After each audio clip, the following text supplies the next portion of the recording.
Sebelumnya pemirsa, Gunung Semeru di Lumajang, Jawa Timur kembali erupsi. Guguran awan panas erupsi mencapai 8 km. Warga panik saat erupsi dari Gunung Semeru terjadi sekitar pukul 14.30 waktu Indonesia Barat. Mereka berupaya menyelamatkan diri dari guguran awan panas ke lokasi yang lebih aman.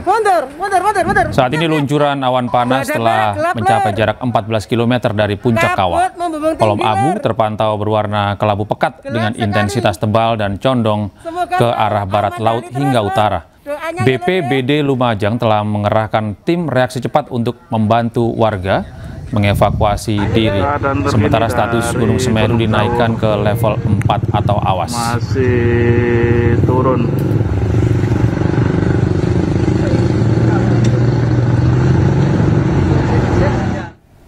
Pemirsa, untuk mengetahui informasi terkini terkait erupsi Gunung Semeru, kami telah terhubung dengan jurnalis iNews Yayan Nugroho di Lumajang, Jawa Timur. Selamat malam Yayan, bagaimana situasi terkini erupsi Gunung Semeru? Ya, selamat malam Gede. Saat ini saya berada di Desa Sumbermujur, Kecamatan Candipuro, tepatnya di rumah Kepala Desa Sumbermujur. Untuk kondisi terkini saat ini di lereng Gunung Semeru masih diguyur hujan, dan aktivitas Gunung Semeru sendiri memang saat ini sudah berangsur landai. Kendati demikian, status Gunung Semeru masih berada di level 4 atau awas, yang artinya ini adalah level tertinggi sebuah gunung berapi. Gede. Iya, Yayan, bagaimana situasi atau kondisi para pengungsi di sana saat ini? Ya, untuk pengungsi di rumah Kepala Desa Sumbermujur ini sudah beberapa pengungsi yang sudah pulang ke rumah masing-masing, karena memang aktivitas Gunung Semeru saat ini sudah berangsur normal. Iya, Yayan, lalu dengan cuaca saat ini di kawasan Anda melaporkan seperti apa? Apakah ada potensi hujan terjadi di sana? Nah, untuk cuaca saat ini masih diguyur hujan, dan tugas mengimbau kepada warga untuk menjauhi aliran lahar Gunung Semeru karena memang berpotensi terjadi banjir lahar Gunung Semeru. Dan untuk pengungsi di Kecamatan Pronojiwo sendiri ada sekitar 800 jiwa yang tersebar di 4 titik pengungsian. Jadi, ya, Anda bisa menggambarkan seperti apa hujan yang terjadi di sana? Apakah cukup deras dan kemungkinan ada terjadi potensi lahar dingin? Ya, untuk saat ini hujan masih hujan ringan ya, dan namun demikian tidak bisa diprediksi karena cuaca masih fluktuatif. Dan saat ini di rumah Kepala Desa sendiri masih bersiaga petugas dari TNI, perangkat desa, dan Polri yang untuk mengawasi warga jika sewaktu-waktu ada informasi dari pos pantau Gunung Semeru. Iya, Yayan, dalam pengamatan Anda dalam beberapa hari terakhir ini, apakah hujan deras sempat terjadi sebelum terjadinya erupsi Gunung Semeru ini? Ya, beberapa hari terakhir memang terjadi hujan deras di wilayah puncak Gunung Semeru, dan terjadi beberapa kali banjir lahar yang menerjang di sejumlah jalur aliran lahar Gunung Semeru. Untuk antisipasi yang akan dilakukan oleh petugas BPBD hari besok, hari Kamis tanggal 20 seperti apa? Apakah sudah ada rencana? Ya, untuk BPBD Kabupaten Lumajang sendiri hingga saat ini masih bersiaga dan memantau aktivitas Gunung Semeru yang dikabarkan dari pos pantau Gunung Semeru di Gunung Sawur, untuk kemudian mengambil langkah yang akan dilakukan esok hari. Baik, terima kasih Yayan Nugroho melaporkan langsung dari Lumajang, Jawa Timur terkait dengan perkembangan terkini pasca erupsi di Gunung Semeru, Jawa Timur. Pemirsa, Gunung Semeru di Lumajang, Jawa Timur kembali erupsi. Guguran awan panas erupsi mencapai 8 km. Warga panik saat erupsi dari Gunung Semeru terjadi sekitar pukul 14.30 waktu Indonesia Barat. Mereka berupaya menyelamatkan diri dari guguran awan panas ke lokasi yang lebih aman. luncuran awan panas setelah mencapai jarak 14 km dari puncak kawah. BPBD Lumajang mengerahkan tim reaksi cepat untuk membantu warga mengevakuasi diri. Status Gunung Semeru naik ke level 4 atau awas. Doanya ya, Lur ya. Pemirsa, seperti apa penanganan erupsi Gunung Semeru oleh pemerintah daerah Lumajang, Jawa Timur? Kami telah terhubung dengan Bupati Lumajang, Indah Amperawati. Selamat malam, Ibu Indah. Selamat malam, Mas. Ya, Ibu Indah, bagaimana terkait penanganan pasca erupsi Gunung Semeru yang dilakukan oleh pemerintah Kabupaten Lumajang, Ibu? Ya, jadi yang pertama, hujan deras itu sekitar jam 2 mulai turun awan panas guguran. Kemudian sekitar pukul 4 sore status meningkat menjadi siaga level 3. Dalam waktu 1 jam, sekitar jam 5, status meningkat sampai level 4 yaitu awas. Dengan awan panas guguran jarak luncur lebih dari 13 kilo. Sampai melampaui jembatan Curah Kobokan dan sempat ada pengendara motor yang itu ditengarai suami istri, orang Kediri, KTP Kediri yang saat ini sedang kita rawat, kita tangani di rumah sakit umum karena begitu melintas jembatan di tengah-tengah udah kena awan panas guguran yang panas dan membakar tubuhnya. Korban lain tidak ada, semua masyarakat sudah sadar di zona-zona yang berbahaya itu mereka segera meninggalkan tempat, meninggalkan rumahnya, mengungsi di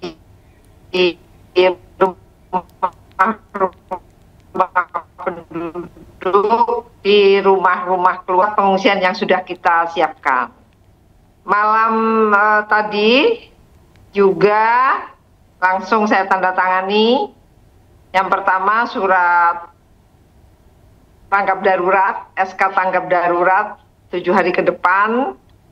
Kemudian surat edaran tentang status awas yang menghimbau juga kepada masyarakat agar tetap mengosongkan rumahnya, terutama yang berada di zona-zona yang berbahaya. Dan saat ini update, Semeru sudah berhenti mengeluarkan APG, kemudian getaran banjir sudah berhenti, amaknya sudah berhenti, yang menunjukkan bahwa banjir baru atau lahar baru tidak ada, yang ada ya sisa-sisa aliran-aliran lahar yang masih berlangsung dan masih berada di jalur alirannya, sesuai dengan alirannya yang benar.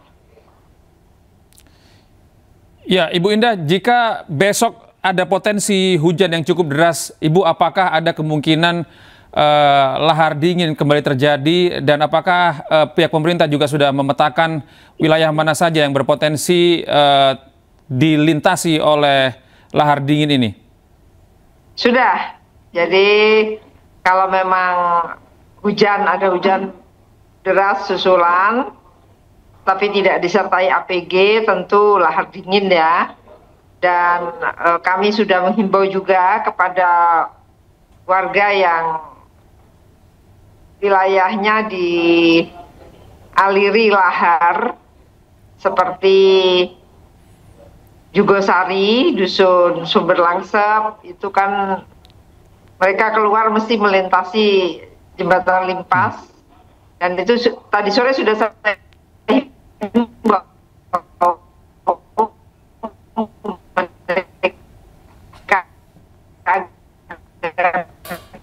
Baik. Keluar dari dusunnya dan tetap berada di, karena memang kan untuk keluar dari dusun juga kita himbau karena kekhawatiran adanya hujan susulan ya. Baik Ibu Indah, terima kasih atas kesempatannya memberikan informasi kepada kami langsung dari Lumajang, Jawa Timur. Selamat bertugas dan selamat beristirahat, Ibu Indah Amperawati, Bupati Lumajang, Jawa Timur. Assalamualaikum, selamat malam Ibu. Ya, kini kita beralih ke informasi berikutnya pemirsa. Pencarian korban tanah longsor di Desa Cibenying, Cilacap, Jawa Tengah diperpanjang hingga 3 hari ke depan. Pada hari ini pemirsa, tim SAR gabungan berhasil menemukan 2 korban di titik B1 dan B2. Dengan ditemukannya 2 korban, kini tersisa 3 korban yang belum ditemukan. Hingga sepekan, peristiwa tanah longsor di Desa Cibenying, total 20 korban telah ditemukan dalam kondisi meninggal dunia. Kita telah menemukan 2 korban, kita masih melakukan pencarian terhadap 3 korban lagi. 1 korban di worksite A1 di atas, 2 korban di worksite A2. Dan pada pukul 15.25 tadi, tim SAR juga telah menemukan body part di worksite B1. Hari ke-7 masa tanggap darurat yang sedianya berakhir, diambil kebijakan bersama operasi SAR diperpanjang sampai dengan 3 hari ke depan. Sementara itu pemirsa, 1 jenazah korban longsor Banjarnegara, Jawa Tengah berhasil ditemukan di area tumpukan material tanah di radius 500 meter dari pusat longsoran. Jenazah korban langsung dibawa ke puskesmas untuk dilakukan pemeriksaan dan identifikasi.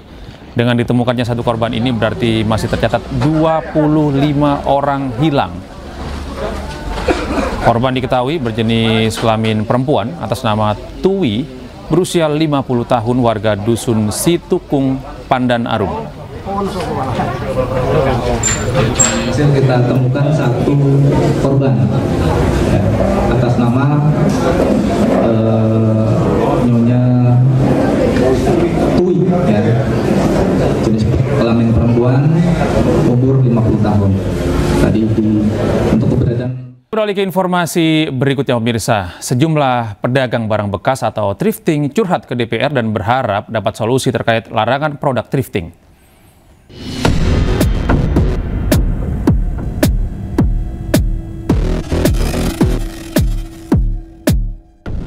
Dalam rapat dengar pendapat bersama Badan Aspirasi Masyarakat DPR RI Rabu pagi, sejumlah pedagang baju bekas atau thrifting meminta agar usahanya dilegalkan.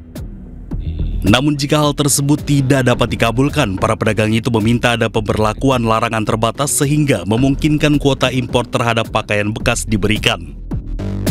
Yang kami harapkan ini sebenarnya seperti di negara-negara maju lainnya, thrifting ini dilegalkan. Kenapa bisa di negara maju itu dilegalkan? Kenapa di kita tidak, Pak? Karena sebenarnya kita ini hampir meliputi 7,5 juta yang berhubungan dengan pakaian thrifting. Jadi pernyataan Menteri kemarin, kalau dia memberantas thrifting dari hulunya, otomatis secara tidak langsung akan membunuh, akan mematikan kurang lebih 7,5 juta manusia. Sebelumnya Menteri Keuangan RI Purbaya Yudi Sadewa melarang baju impor bekas. Pemerintah menilai bahwa impor baju bekas ilegal tidak hanya merugikan industri tekstil dalam negeri, namun juga berpotensi membahayakan kesehatan masyarakat. Sebagai ganti thrifting, pemerintah tengah menyiapkan produk-produk buatan dalam negeri dengan berbagai merek yang mencakup baju, tas, sepatu, hingga sandal. Tim Liputan iNews melaporkan. Sementara itu, Wakil Ketua Badan Aspirasi Masyarakat DPR RI Adian Napitupulu menjelaskan anak muda suka beli baju thrifting untuk mengurangi penggunaan air bersih. Hal ini sebagai salah satu langkah mereka untuk menyelamatkan bumi.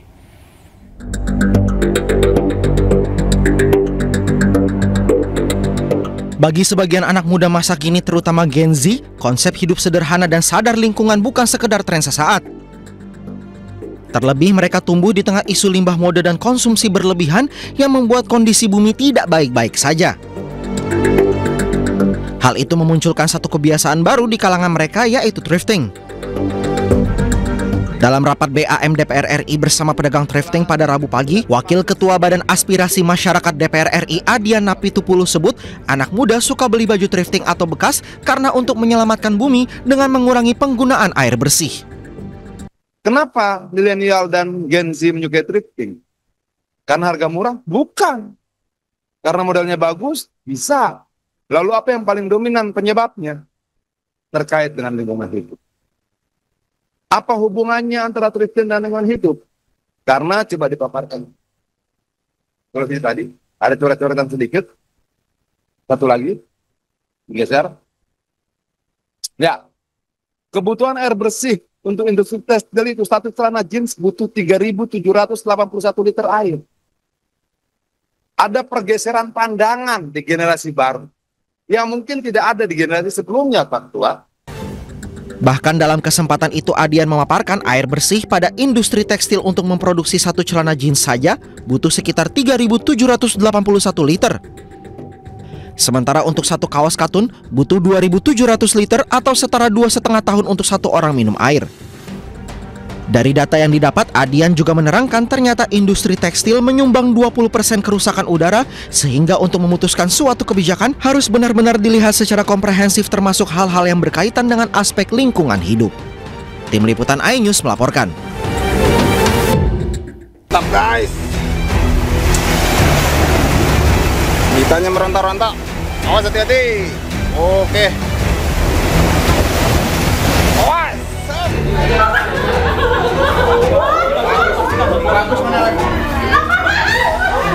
2 hari pasca hilang tersapu ombak di pantai Cikeus, Sukabumi, jasad Denny Setiawan akhirnya ditemukan. Tangis histeris keluarga korban pun pecah di ruang jenazah RSUD Pelabuhan Ratu. Salah satu anggota keluarga bahkan nyaris pingsan.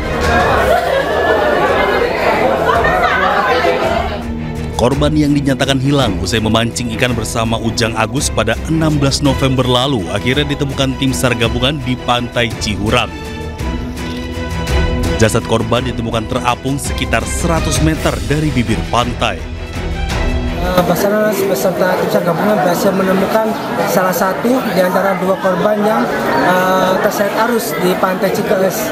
Korban ini kita temukan di pantai Cihurang sekitar 50-100 meter dari bibir pantai.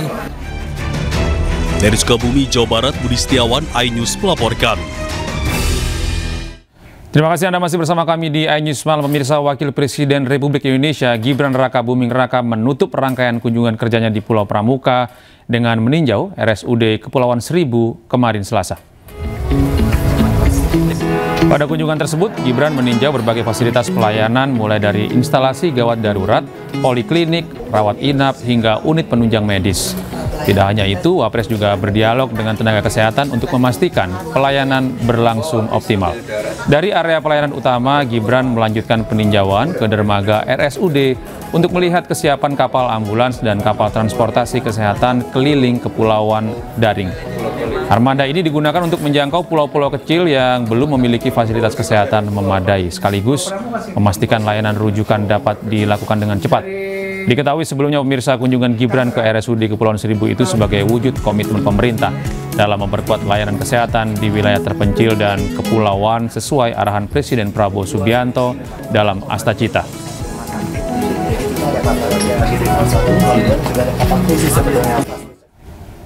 Pemirsa, Menteri Pertahanan Republik Indonesia Syafri Samsudin bersama Panglima TNI Jenderal TNI Agus Subianto melakukan penertiban kawasan hutan di Kabupaten Bangka Tengah, Bangka Belitung. Kunjungan ini dilakukan sebagai tindak lanjut atas maraknya aktivitas tambang timah ilegal yang berada di kawasan hutan. Berdasarkan hasil identifikasi di lapangan ditemukan bahwa lahan yang dijadikan lokasi penambangan tersebut berada di kawasan hutan produksi seluas 262,85 hektar dan dimanfaatkan tanpa izin pinjam pakai kawasan hutan. Temuan ini mempertegas adanya pelanggaran serius yang berdampak pada kerusakan lingkungan dan potensi kerugian negara.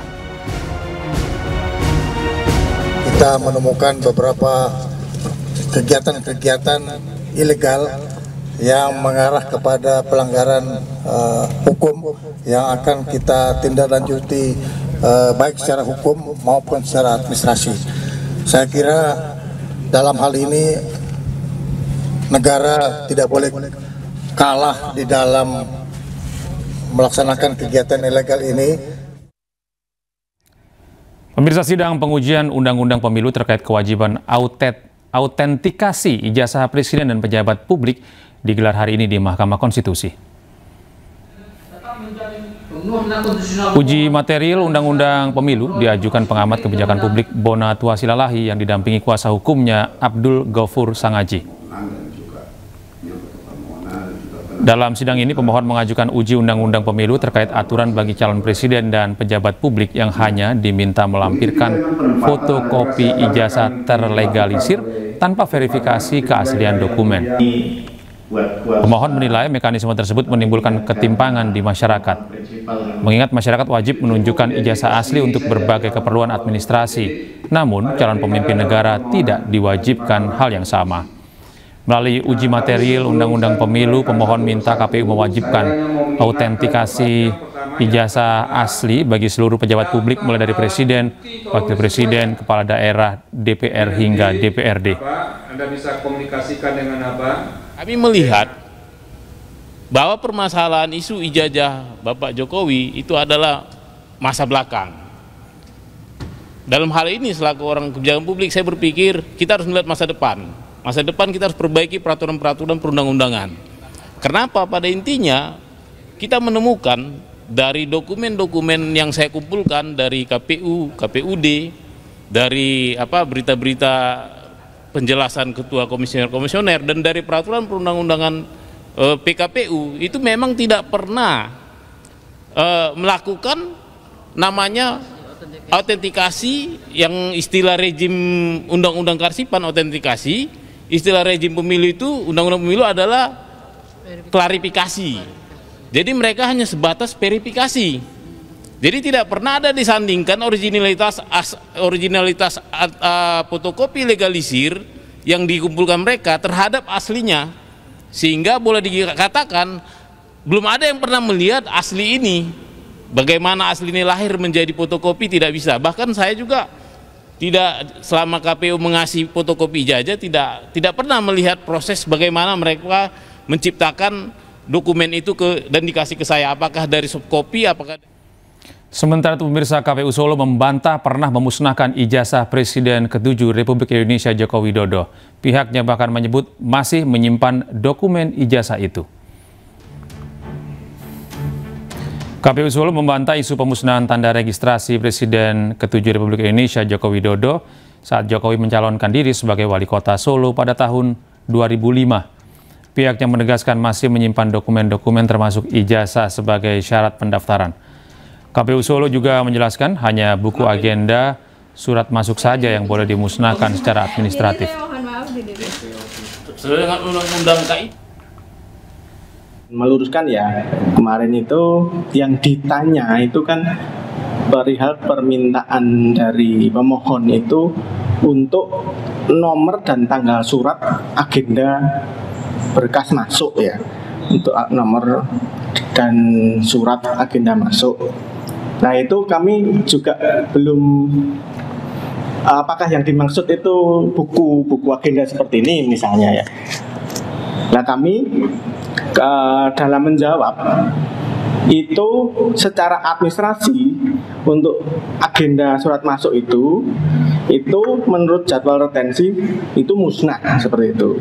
Jadi bukan berkasnya pendaftaran Pak Joko Widodo itu kami musnahkan, bukan. Jadi itu kami dalam menjawab itu secara administratif itu sudah dapat dimusnahkan seperti itu. Sementara itu, pemirsa, Roy Suryo CS dan Refli Harun melakukan aksi walkout saat audiensi digelar bersama Komisi Reformasi Polri.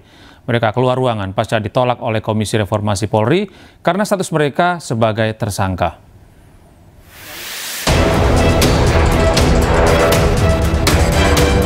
Roy Suryo CS melakukan walkout dari audiensi yang digelar bersama dengan Komisi Reformasi Polri di PT IKA. Mereka walk out setelah panitia melarang Roy Suryo CS ikut berdiskusi lantaran status mereka sebagai tersangka.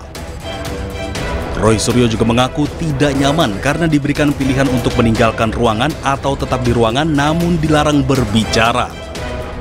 Tadi kami diberikan pilihan oleh Prof. Jimli untuk tetap duduk di dalam, ya, tapi kemudian tidak boleh bicara atau keluar.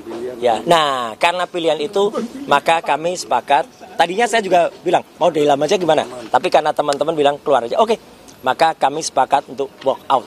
Ya, jadi kami sekarang serahkan kepada masyarakat apa penilaian masyarakat kepada tim yang harusnya menerima kami selaku semua yang ada. Dan kami sebenarnya juga tidak nyaman kalau kemudian kami keluar karena apa? Di dalam juga ada yang ada hubungan langsung dengan pelapor. Sementara itu, Refli Harun yang juga hadir dalam audiensi itu mengatakan walk out dilakukan karena kehadiran para tersangka ditolak. Akibatnya seluruh peserta audiensi solid ikut keluar ruangan audiensi. Nah, itulah sebabnya. Nah, ketika datang tentu kaget Pak Jimli. Saya mohon maaf untuk itu ya. Kalau memang didengar Pak Jimli, saya mohon maaf. Lalu rupanya dikasih pilihan. Apakah keluar atau duduk di belakang. Rupanya mereka memilih keluar, mayoritas ya. Memilih keluar, karena mereka memilih keluar, kita sebelum masuk sudah solidaritas. Kalau RRT keluar, kita juga keluar. Refli mengklaim dirinya beserta 18 nama lain diundang untuk mengikuti audiensi tersebut. Undangan itu datang dari koalisi masyarakat sipil yang juga ikut berdiskusi dengan Komisi Reformasi Polri. Dari Jakarta, Tim Liputan iNews melaporkan. Sementara itu, Ketua Komisi Reformasi Polri, Jimli Asidiki, telah meminta Roy Suryo CS tak hadir dalam audiensi karena statusnya sebagai tersangka. Meski demikian, Komisi Reformasi akhirnya memberikan pilihan kepada Roy Suryo CS untuk tetap ikut tanpa berbicara atau meninggalkan ruangan. Jadi kesimpulannya oke, lebih baik 3 orang itu, bahkan tadi lebih ternyata 4 orang, itu kita minta tidak ikut. Tadi malam saya sendiri sudah WA ke Refli Harun. Saya sampaikan, ini kesimpulan rapat, itu sebaiknya nggak usah, jadi tolong dikasih tahu, nggak usah datang. Nah, lalu dia jawab, oh ini bagaimana, bisa nggak ini, oh ada alas. Ya saya bilang jangan, itu udah kesepakatan. Udahlah, yang penting you sampaikan saja aspirasi sekeras-kerasnya, kita dengar. Nggak usah ragu-ragu, nggak usah takut-takut, ngomong aja sekeras-kerasnya, pakai teriak-teriak, boleh. Bicarakan bagaimana memperbaiki kepolisian dengan kasus ijazah palsu, boleh silakan, cuma orangnya nggak usah hadir. Saya sampaikan begitu. Nah, ternyata kalau menurut dia tadi, dia tidak beritahu kepada yang 3 orang, Roy Suryo, Tifa Fauzia sama Rismon, tidak diberitahunya. Maka tentu saja kaget ini kan, Tifa, ya kasihan juga. Saya merasa, waduh bagaimana ini. Nah, akhirnya ya kita kasih kesimpulan begini, apa mau duduk di luar saja, atau ya udah pindah ke belakang tapi nggak boleh bicara. Mereka ini ya pejuang, iya kan, sebagai pejuang, oh dia nggak mau keluar WU gitu loh. Saya ya sebagai ketua komisi, saya menghargai sikap dari Refli Harun. Itu aktivis sejati, memang mesti begitu, dia tegas. Pemirsa, jurnalis senior Lukas Luarso menyebut Jokowi mempermainkan bangsa dengan tidak menunjukkan ijazahnya ke publik. Ketua Jokowi Mania Andi Aswan justru menyebut tidak ada keharusan menunjukkan ijazah kecuali di pengadilan. Dan berikut cuplikan program Rakyat Bersuara yang dipandu oleh Aiman Wicaksono. Jokowi langsung atau tidak langsung mempermainkan bangsa ini. Kenapa? Dengan isu ijazah. Karena tidak segera menunjukkan kalau memang asli. Kalau orang jujur dan punya asli, pasti harus ditunjukkan. Jadi tidak ada penjelasan psikologis, filosofis, dan ilmiah yang bisa membenarkan tidak maunya membuka. Bukan, tadi saya tertarik, memainkan bangsa ini. Seperti orang Jumawa, karena mungkin berasumsi yang minta Roy Suryo, Rismon, Tifa, dan mungkin dia tidak suka dengan 3 orang itu dan beberapa orang lain, dia merasa tidak perlu. Tapi itu kan bukan pertanyaan 3 orang itu saja. Ini pertanyaan rakyat Indonesia. Dari mana Anda bisa mengatakan norma prinsip kebenaran? Kalau itu belum dicek di pengadilan. Kalau Anda tujuannya adalah mengecek ijazah Pak Jokowi. Oleh karena Bang Lukas ini ingin membuka semua, minta dari UGM. Berarti belum ada kebenarannya, makanya. Belum ada kebenaran. Karena belum ada. Kebenaran hakikinya itu ada pada peradilan. Semua ada di peradilan untuk itu. Kalau asli yang palsu kan. Itu kebenaran di kehakiman. Dan pemirsa, informasi ini sekaligus menutup jumpa kita dalam iNews malam hari ini. Temukan terus informasi-informasi terbaru kami lainnya di www.inews.id. Cuplikan tayangan berita iNews juga dapat Anda saksikan di kanal YouTube @officialinews. Mewakili kerabat kerja yang bertugas, saya Gede Satria pamit undur diri. Terima kasih atas kebersamaan Anda. Tetap sehat, tetap semangat, selamat beristirahat, dan sampai jumpa.